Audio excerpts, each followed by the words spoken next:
Salam sejahtera, pada hari ini kami akan membentangkan implikasi relativisme pasca moden dalam kehidupan di bawah tema ideologi. Secara umumnya, relativisme pasca moden merupakan satu ideologi yang menafikan kewujudan hakikat dan kebenaran yang objektif di luar diri manusia.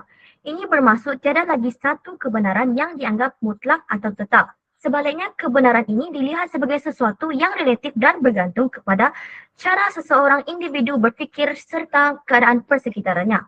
Dalam pahaman ini, setiap orang bebas menentukan apa yang dianggap benar menurut perspektif masing-masing. Akibatnya, nilai moral, prinsip hidup dan pegangan masyarakat menjadi semakin longgar kerana tiada lagi satu asas kebenaran yang kukuh untuk dijadikan panduan bersama. Ideologi ini akhirnya melahirkan masyarakat yang ambang-ambing kerana kehidupan mereka beroperasi tanpa asas hakikat dan kebenaran yang sebenar. Hal ini boleh menyebabkan kekeliruan dalam membuat keputusan, krisis identiti serta konflik dalam menentukan nilai yang betul dan salah.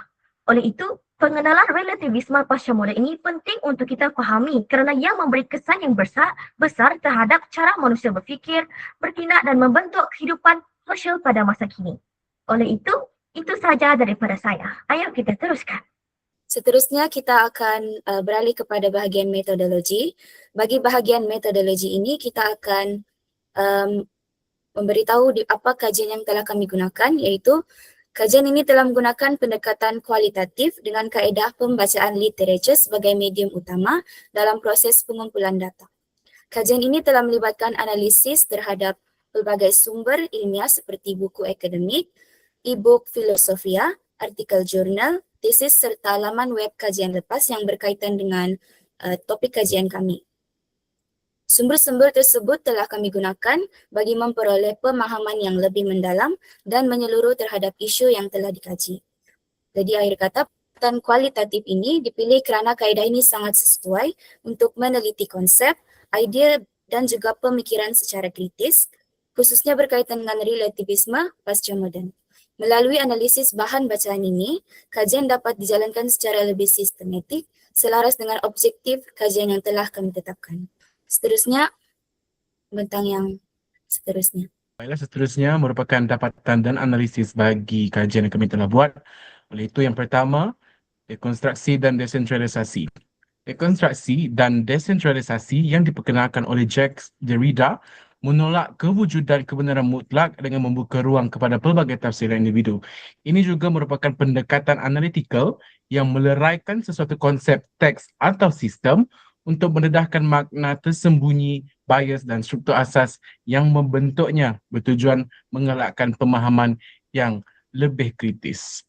Sebaliknya, desentralisasi ini merupakan satu proses pengurusan praktikal yang mengalihkan kuasa, sumber dan autoriti membuat keputusan daripada satu pusat kawalan utama ke peringkat yang lebih rendah atau tempatan. Dalam konteks Malaysia, fenomena ini dapat dilihat melalui media sosial seperti TikTok dan Instagram, di mana masyarakat bebas membina perspektif sendiri terhadap sesuatu isu. Sebagai contohnya, terdapat satu video tentang isu kesihatan yang menjadi viral di TikTok. Ini menyebabkan sesetengah individu mempercayai nasihat tersebut dan menyebarkan sesuatu maklumat tersebut tanpa mengetahuinya sama ada maklumat tersebut sah atau tidak. Oleh itu, walaupun keadaan ini mengalahkan pemikiran yang kritis, ia juga boleh menyebabkan kekeliruan dalam menentukan kebenaran yang sebenar. Seterusnya ialah penolakan budaya tinggi. Dalam fahaman relativism pasca moden, mereka menolak idea bahawa terdapat satu budaya yang lebih unggul atau lebih bernilai daripada budaya lain. Contohnya, budaya klasik, tradisional ataupun karya intelektual tidak lagi dianggap lebih tinggi berbanding dengan budaya popular masa kini. Semua bentuk budaya dianggap mempunyai nilai yang sama dan bergantung kepada pandangan individu masing-masing. Fahaman ini juga menolak standard dan autoriti yang menentukan apa yang dianggap sebagai budaya baik atau berkualiti.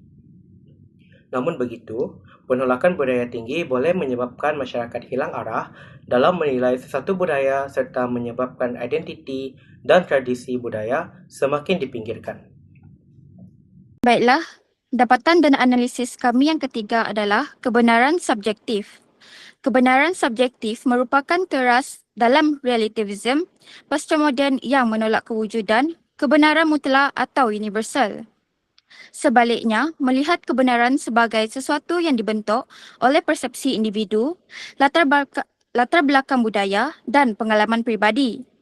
Dalam kerangka ini, realiti tidak lagi dianggap sebagai fakta objektif yang tetap, tetapi bersifat cair dan terbuka kepada pelbagai tafsiran mengikut konteks sosial masing-masing. Walau pendekatan ini memberikan kebebasan kepada individu untuk mendefinisikan kebenaran versi mereka sendiri, ini juga berisiko melahirkan masyarakat yang hilang punca rujukan moral dan etika kerana tiada lagi kayu ukur tunggal yang boleh disepakati secara bersama. Baiklah, sekarang saya akan berikan kepada pembentang yang seterusnya. Relativisme ni mempunyai dua kesan, iaitu sama ada kesan positif ataupun negatif. Jadi saya akan terangkan bahagian saya dahulu, iaitu kesan positif. Yang pertama, perkembangan teknologi dan komunikasi. Relativisme ni menyumbang kepada perkembangan teknologi dan komunikasi kerana masyarakat menjadi lebih terbuka terhadap idea baharu. Dalam era ini, media massa dan internet berkembang pesat dan membolehkan maklumat disebar dengan cepat sempadan. Yang kedua, peluang kepada perkembangan ilmu dan tafsiran baru. Hal ini kerana ia membolehkan sesuatu ilmu ditafsir semula mengikut konteks semasa. Ia membuka ruang kepada pemikiran kritis dan inovasi kerana manusia tidak terikat sepenuhnya dengan pandangan lama. Yang terakhir, menggalakkan pluralisme ataupun dikenali sebagai kepelbagaian budaya dan komunikasi. Fahaman ini menggalakkan penerimaan terhadap perbezaan budaya, agama dan cara hidup. Masyarakat menjadi lebih toleran dan saling menghormati antara satu sama lain. Seterusnya adalah kesan negatif. Relativism postmodern menyebabkan semua budaya dianggap sama. Lalu, masyarakat lebih cenderung kepada budaya luar berbanding budaya masyarakat Melayu tersendiri. Hal ini mengakibatkan semangat cinta negara dan penggunaan bahasa Melayu semakin merosot. Yang kedua adalah kekeliruan konsep intelektual. Relativism postmodern menganggap semua bentuk ilmu adalah setara tanpa mempunyai standard yang tetap. Keadaan ini menimbulkan kekeliruan antara pendekatan barat yang berasaskan akal dengan konsep Melayu Islam yang menggabungkan akal dan agama. Yang terakhir adalah kekeliruan nilai moral. Relativism postmodern menolak kebenaran mutlak menyebabkan penentuan baik dan buruk menjadi subjektif. Akibatnya, masyarakat tidak mempunyai panduan moral yang jelas dan norma sosial semakin longgar. Seterusnya, saya bagi kepada pembentang yang seterusnya. Okey, beralih kepada cadangan dan penyelesaian. Memperkukuhkan pendidikan berasaskan wahyu dan etika objektif. Penyelesaian utama adalah dengan mengembalikan keyakinan terhadap kebenaran mutlak yang bersumberkan agama dan nilai moral yang universal. Yang kedua adalah memperkasarkan institusi keluarga. Sebagai ibu bapa, perlulah memberi asas pegangan yang kukuh agar anak-anak tidak mudah terikut dengan budaya ikut suka hati yang sering dipromosikan di media sosial. Dan yang terakhir adalah peranan media dan kandungan digital. Cendekiawan dan penggiat seni perlu menghasilkan kandungan yang mengangkatkan nilai-nilai murni dan rasionalitas bagi mengimbangi naratif postmodern ekstrim. Untuk kesimpulannya, relativisme postmodern menjadikan kebenaran dan moraliti sebagai sifat pribadi dalam diri seseorang.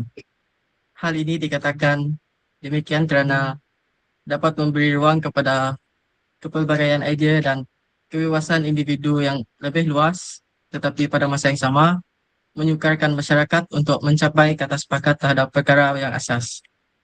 Akhirnya, kehidupan menjadi lebih fleksibel namun penuh dengan ketidakpastian kerana sempadan antara nilai yang betul dan salah menjadi semakin kabur. Okey, sekian, terima kasih.